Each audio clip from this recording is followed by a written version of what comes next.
qaybgalayaasha saaka wad arkaysaa waa 1500 400 ayaa dheeri ku ah intaan filanayna sanadkii hore inta ahayd uma islaam waa imad doontaa iyaduna waa barwaaqo iyo baraaro soo kordhay waxaana soo codsaday dhalinyarada Muqdisho joogta 12 dhalinyaro kaliya ayaa sanadkii ugu horeeyay buugaag baan qornay jadwalka nagu daranay sanadkan waa 89 12 laba sano gudaheed 89 dhalinyaradaas xoogga iyo awoodday geliyaan qoraalka buug nabadaynta magaaladan ay qayb weyn ka ahayd inta hadda sanadkan aan la dooranna 89 15 qof bas aan ka rabnaa inta hartay iyo inta cusubba waxay sanadka soo socda waqtigooda gelin doonaan sanadka dambe inaysan ka harin carwo week soo socda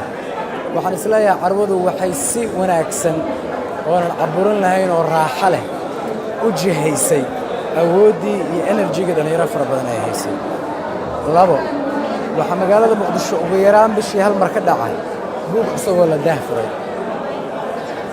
meesha hal awal laga yaabo inay 6 bilood ama sanadkiiba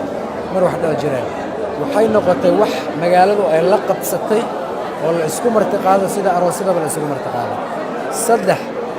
magaalada Muqdisho qorayaashii wax ku qoray da' walba leeyihiin oo ku dhasho ku barbaaray qorayaal aysan weligood arki lahayn aysan kulmi lahayn oo in badan ku taameen